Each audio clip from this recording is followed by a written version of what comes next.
Hi everyone, my name is Omi Amarasingham and I'm the Deputy Director at the Massachusetts Public Health Alliance. I'm here today at the Department of Public Health with Massachusetts Department of Public Health Commissioner Dr. Goldstein.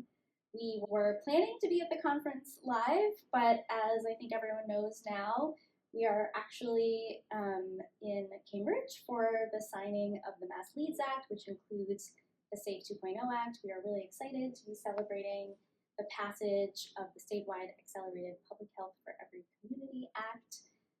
But unfortunately, it means we've had to pre-record our interview, but the Commissioner wanted to make sure to share some thoughts with the MPHA audience about where we are in public health and where we're going. So thank you so much, Commissioner, for rearranging your schedule and making time for this last-minute interview, but we're really glad that we get to beam you into the conference today.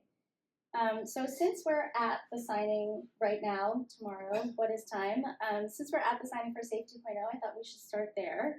The local public health community has been working a long time to make SAPHE 2.0 law. We are very excited that we're finally at this moment.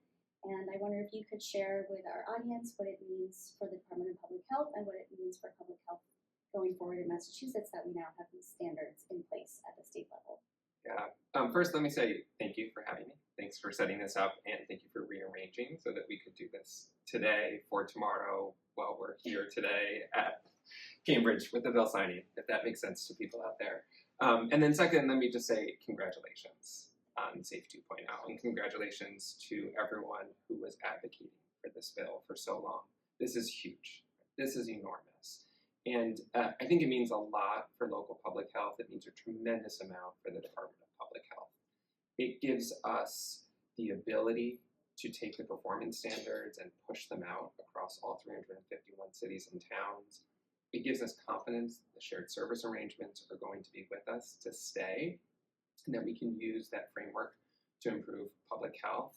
I think it gives us all the sense that this is not just one-time ARPA funding supporting public health, but this is a longitudinal investment in local public health across Massachusetts. It's going to bring us to a place where many of the other states in this country are, a unified sense of public health at the local level, and understanding that no matter where you live in Massachusetts, no matter how much resource is available in your community, you can count on public health to provide you what you need. So it's just an enormous, enormous day. While I'm sad to not be live with everyone, I think there's nothing else that would pull me away but the signing of SAPHE 2.0 and making sure that that goes out statewide and that we can start the work together.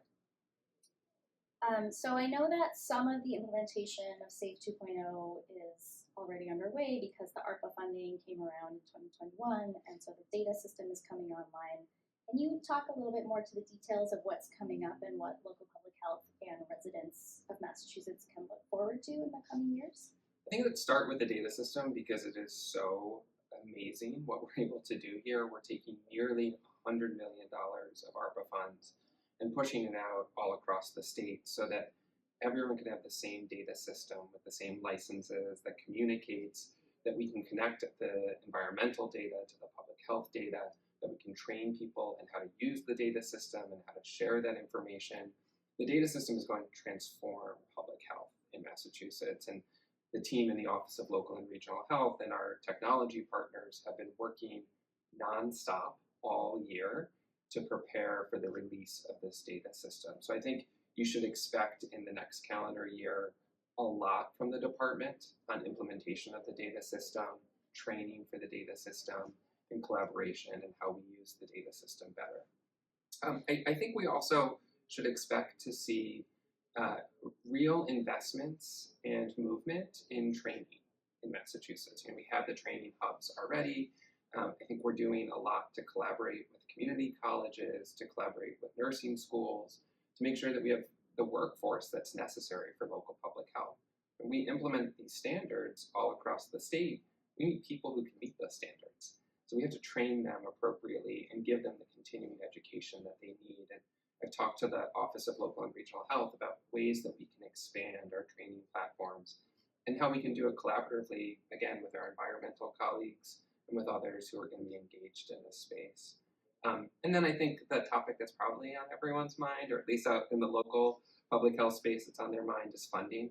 And I think we're going to have to see what happens in calendar year 2025, in fiscal year 26, how we can start to transform from one-time ARPA funding for local public health to sustainable funding for local public health.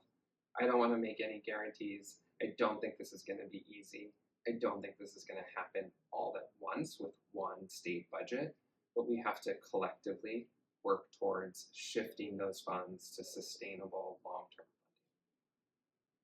And that's certainly something that MPHA is going to be thinking about. Our coalition partners in the Coalition for Local Public Health and the SAPHE 2.0 coalition know that funding is a big question mark. And that sort of leads me into the next topic, which is some uncertainty around what is going to happen at the federal level with the incoming administration.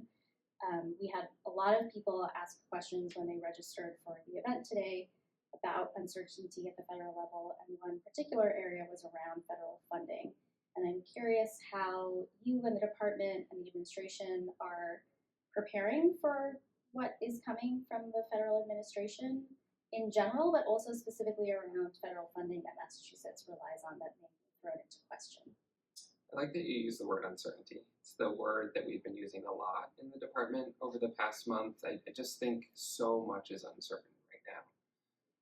Despite an election cycle where public health was actually discussed quite a bit, and despite an election cycle where it felt like we knew a lot about what each of the candidates was going to do in a potential administration, I still think we have a lot of uncertainty of what will actually happen when the Trump administration takes office at the end of January. I think when we think about funding, I'll just be totally transparent with this, the Department of Public Health receives about $1 billion in funding from the state and about $1 billion in funding from the federal government every year. So that's 50% of our budget, much of which from that federal pool, much of that goes out to locals, it goes out to community-based organizations. It's what we use to drive a lot of our programmatic work. And that is challenging to navigate, to know that 50% of our budget is tied to the federal government. I think there are parts of this that we will continue to see funded.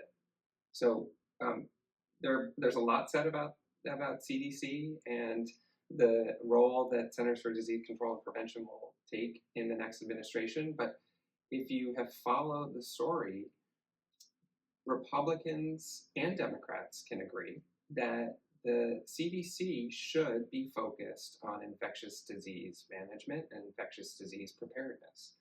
And so I'm hopeful that we continue to see the funding that we need to prevent the next pandemic and to build up the system that's necessary to respond to a potential pandemic.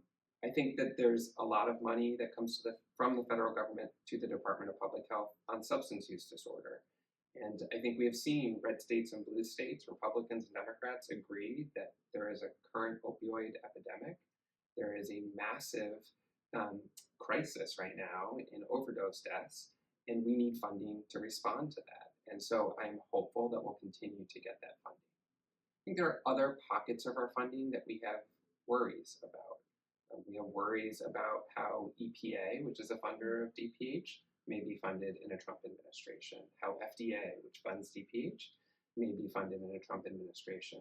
And certainly there are broader worries about NIH and CMS and the way that those agencies are funded and policy decisions that affect funding from those agencies.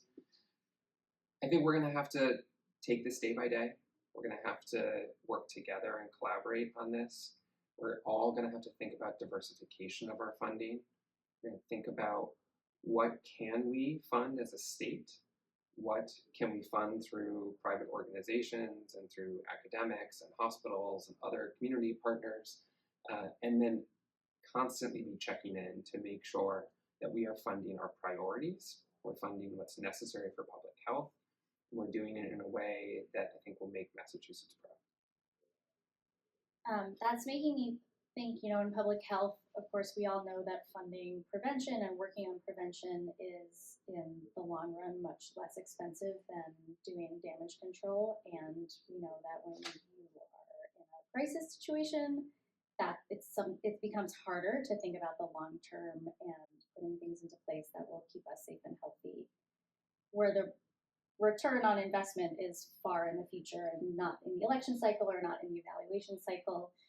I'm wondering how you all are thinking about that, where I think we are with the incoming federal administration with uncertainty, perhaps preparing, knowing what happened the last time we had this federal administration. I think, at least on a personal level, and MPHA is certainly trying to figure out what we need to be ready to catch almost. But is there a tension there with prevention and long-term thinking, or how are you thinking about that?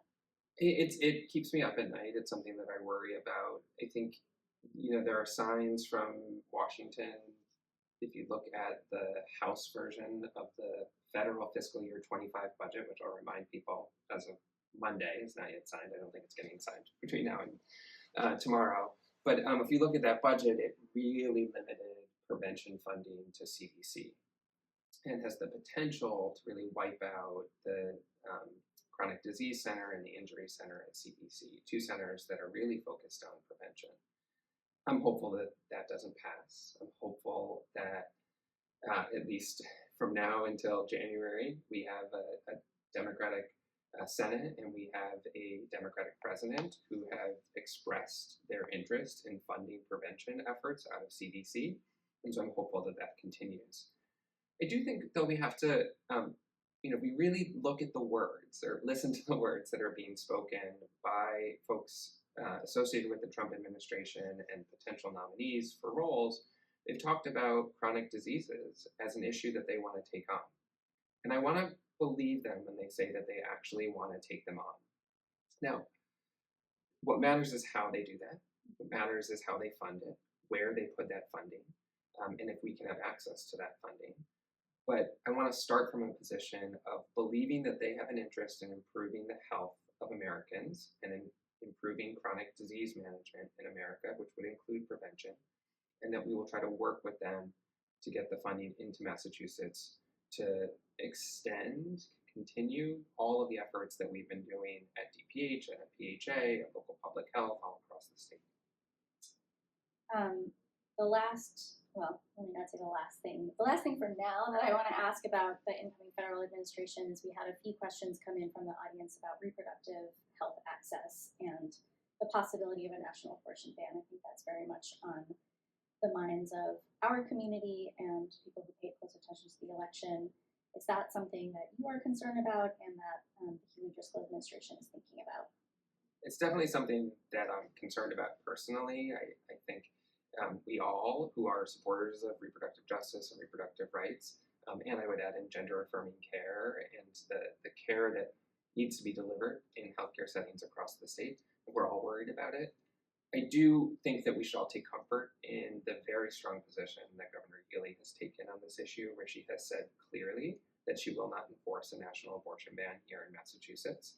I think that is, elections matter and the local elections matter. So we've elected a Democratic governor who is standing firmly in her belief that we should have access to reproductive health care here in Massachusetts. I think there's more work for us to do beyond just not enforcing the national abortion ban. We have a strong shield law in Massachusetts for providers, for patients, for those who are in any way associated with the patient receiving the care. We need to make sure that we enforce that shield law and shore it up in any way that needs to be.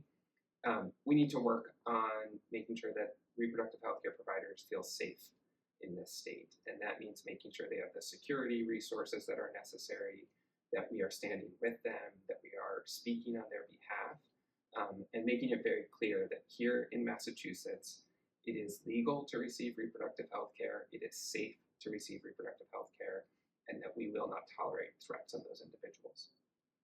The department has a long history of doing this, of supporting reproductive health care. We are not shying away from that. We will not shy away from that. We're going to stand firm in our commitment behind reproductive health and gender-affirming care. I want to move on to harm reduction.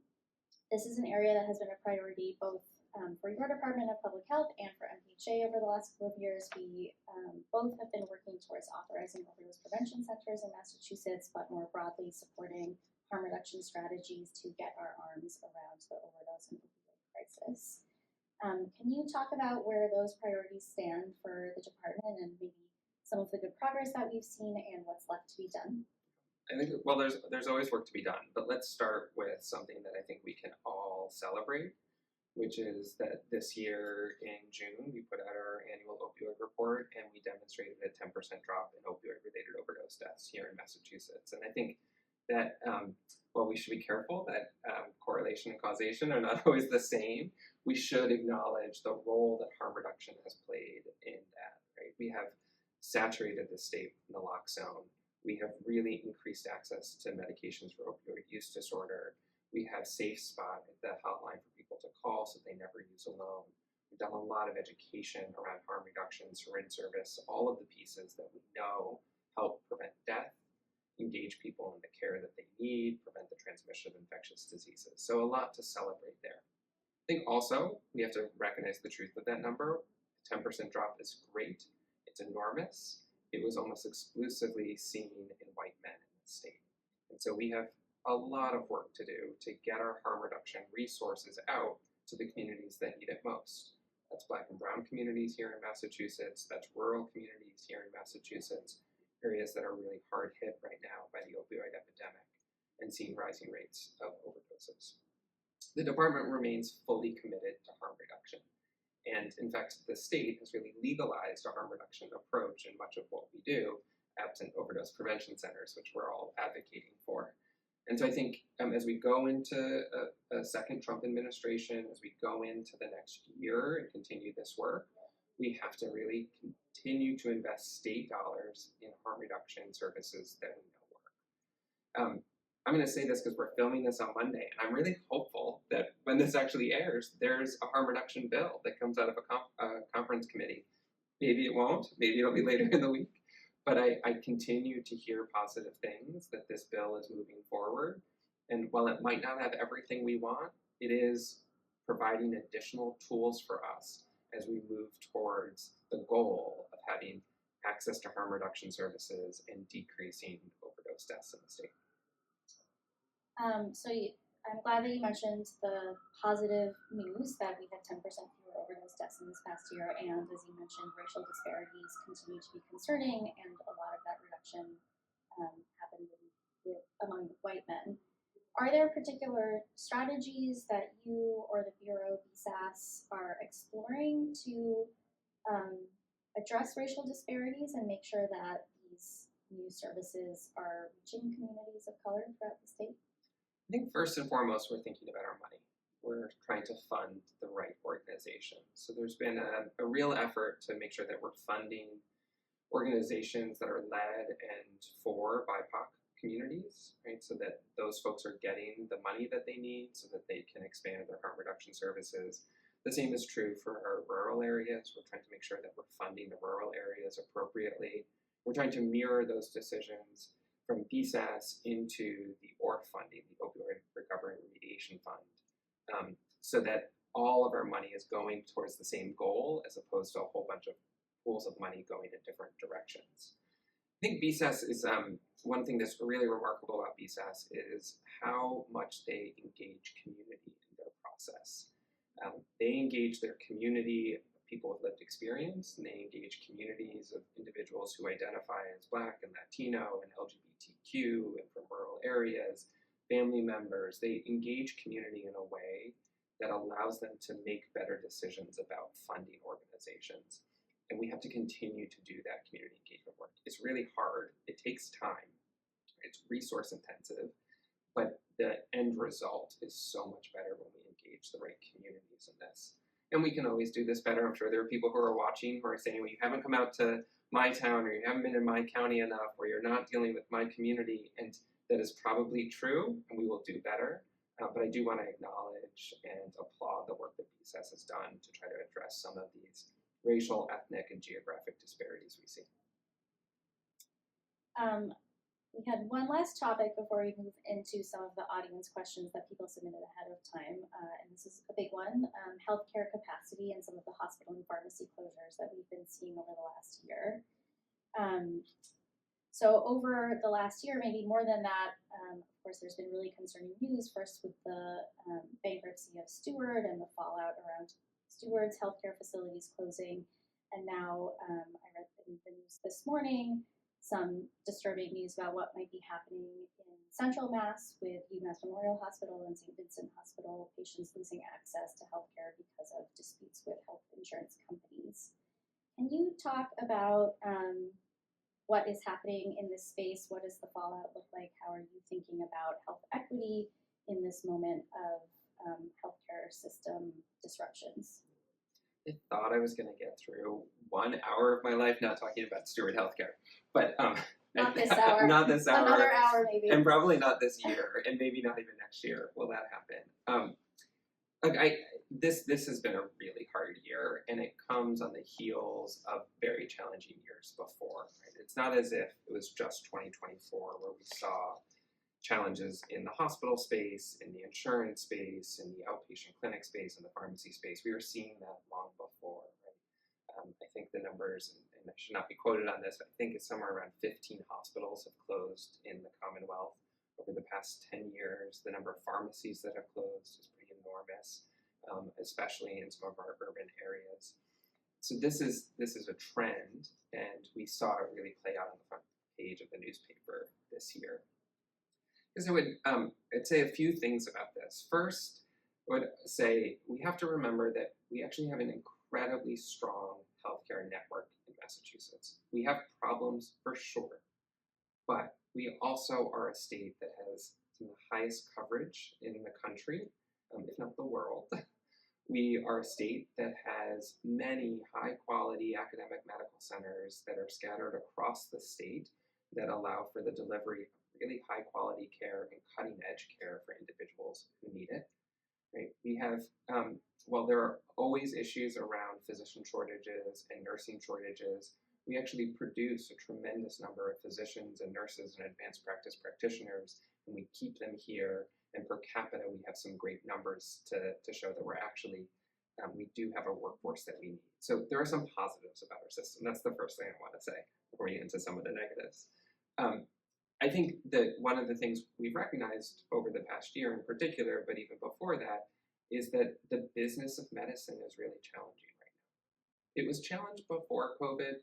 I don't know if we all saw it. It was really challenged during COVID. And in the post-COVID space, it is nearly impossible for these folks.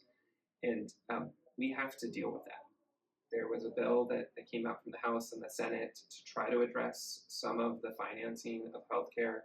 We didn't see that move forward. There's still some time in this session, but I imagine if it's not put forward in this session, it will be a priority of the next session to address healthcare financing to try to make this a little bit easier for folks.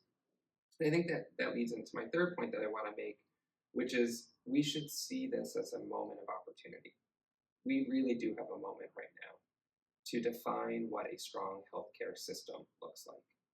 What does it mean to have such high rates of insurance coverage, but have insurers who are charging rates that are not sustainable, which is why you hear about UMass Memorial and St. Vincent's and other hospitals struggling to find those agreements? What does it mean to have such high numbers of physicians in this state, but yet have a 6, 9, 12, 18-month wait for a primary care appointment? Right? There are real issues here that we have to dig into. And rather than continue the status quo, which has resulted in those 15 hospital closures and pharmacies closing and it being so challenging to run a community health center, and instead shift towards what are the solutions here, what's innovation, and how do we drive ourselves in that direction? Do you have thoughts about some of those solutions?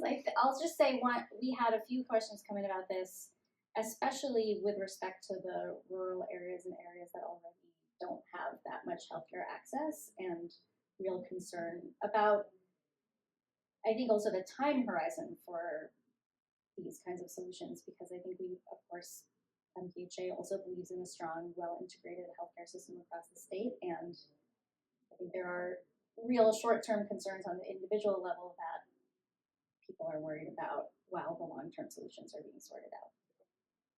I think that part of this is trying to understand what is the right place to get the care that you need. Right? We have existed in a system that has said, if you need medical care, go to the hospital. And that's no longer sustainable, because if you live in a rural part of the state, you may not have that hospital anymore.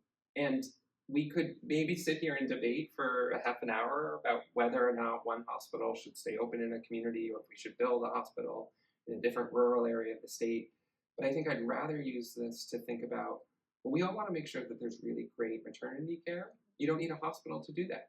You can do that in a birth center. You can do that in a community organization that can take really great care of individuals, really great care of pregnant people, provide excellent outcomes, and do it 10 minutes down the street as opposed to 30 minutes down the highway, right? Those are the types of solutions that we have to look for. Moving care to the right setting. Our community health centers are historic and tremendous and struggling, but yet they're the best places to deliver some of the care that we need to deliver. So how can we collectively get more staff into community health centers? We're looking at that from the department through work that we do with J1 visas and with the recently passed piece of legislation that allows for foreign trained physicians to come in. We're thinking about the nursing compact that just got passed and how those nurses can now come work in our community health centers. And how can we boost up the community health center, which is providing care in the right place at the right time to the right people, rather than trying to shift that care to a hospital that might be struggling, and 5 years from now, we don't know, but might not be available in that community. Okay, I'm going to turn now to a couple audience questions. We have a few more minutes here. The first one I have is on the topic that we're on healthcare system and access. How can we, and I think we means the regular person and maybe the provider out there who's advocating for more access, how can we advocate for access through affordability across the ecosystem, the healthcare ecosystem, not only in healthcare delivery, but with respect to payers and life sciences, where there's less cultural competence and equity standards? There's a lot to that There's question. A lot in that question. There's lots to that question. I'm going to try to bring it back to some basics here. I'm going to state maybe an obvious statement for this crowd, right? But one of the problems that we have is that we live in a fee-for-service model. Even if we are operating through accountable care organizations and other types of managed care, at our core, the system we have is fee-for-service. And that has made it really challenging to address affordability, because everything's a widget, and the more widgets, the more money, and the higher the cost becomes. And I do think we need to think about what are the basics of healthcare and of public health. How do we deliver those in a way that's sustainable and maintains cost, but gives access to everyone in Massachusetts? And one of the areas I'll call out that we're really invested in the department is in vaccination. Vaccines are getting really expensive. It's $300 for a COVID vaccine. It's $350 for an RSV vaccine. These are really incredible prices when you compare them to $5 for a flu shot. And I don't think it's sustainable to build that as a fee-for-service going forward. But yet, we could actually have a tremendous impact on health if we made it so that all 7 million people in Massachusetts could access a COVID shot. So we can do that. We've done that for kids. We've done that through a pediatric vaccine trust in this state. Other states have adult vaccine trusts or have thought of other ways to maximize distribution and administration of the vaccine and minimize cost. I think those are the types of solutions we have to drive towards, where we take those sort of fundamentals of care and of public health, provide universal access, and put a cap on the cost. Okay, the next question is about local public health, and our conference goers are deeply engaged and experts in a lot of areas, so this one is also quite specific.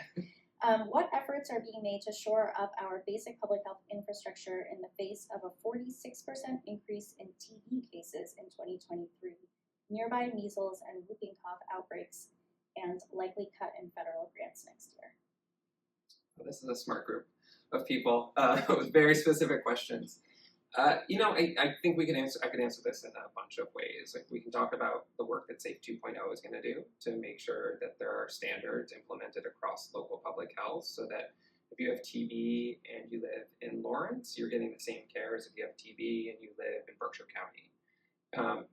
I also think, as I just talked about, our ability to have a universal vaccine administration program, right, that's going to help local public health. It's going to make sure that everyone can receive the prevention that they need so that they don't have to see the pertussis cases, they don't have to see the COVID cases and the other infectious diseases that are vaccine preventable. I think we're going to have to work together on this because of the limitations in state and federal funding. Bringing people together in shared service arrangements is a great idea. It's a way to maximize the benefit of the expertise of individuals across the state and spread it out to as many people as possible. But we're going to have to bring in our health center colleagues, our hospital colleagues, our academic colleagues to make sure that we're building a system that has that catches everyone and is available everywhere you are. There are pieces of that are going to get done by public health, but there are other pieces that we're going to have to join with our other colleagues to do. Okay, we are just about at time,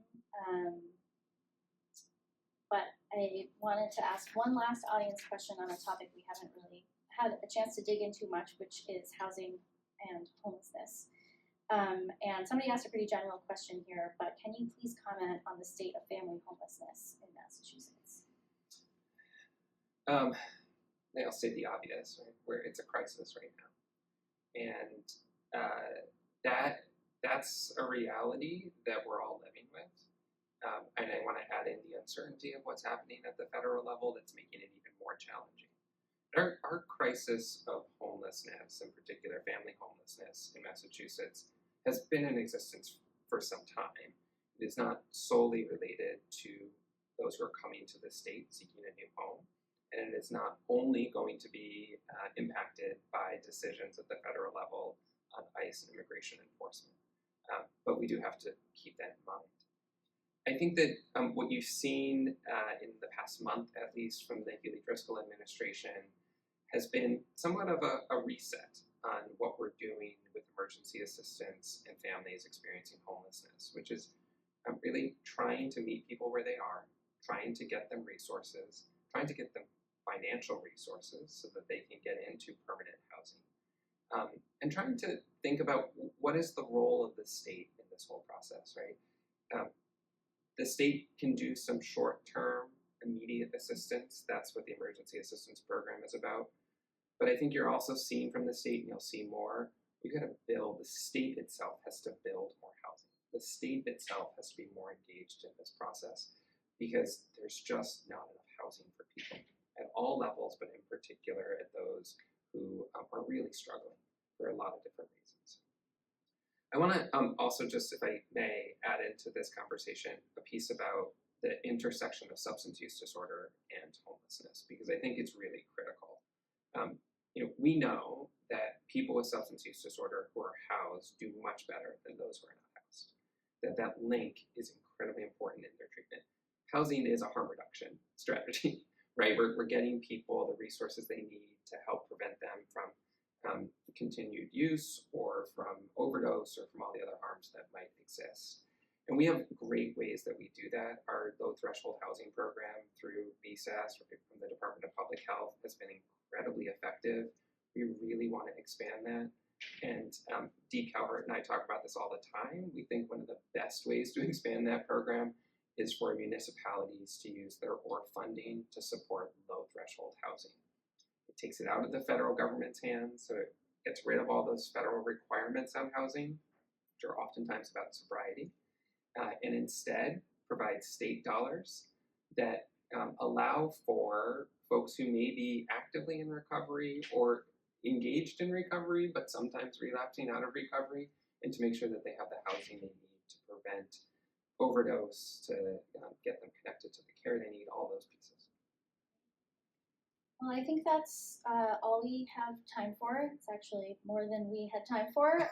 Thank you so much, Commissioner. Is there anything you'd like to say in closing before we hop off to our next commitment? I guess I'll say I'm sorry I can't be here live in person with everyone, although, like I said, nothing would take me away from this except for the signing of SAPHE 2.0, such a tremendous celebration, and I think it's important for us to be there to honor this accomplishment. So thank you for the opportunity to speak with everyone, and thanks for joining me in Cambridge tomorrow, today, for the signing. We are time travelers. Thanks, Commissioner.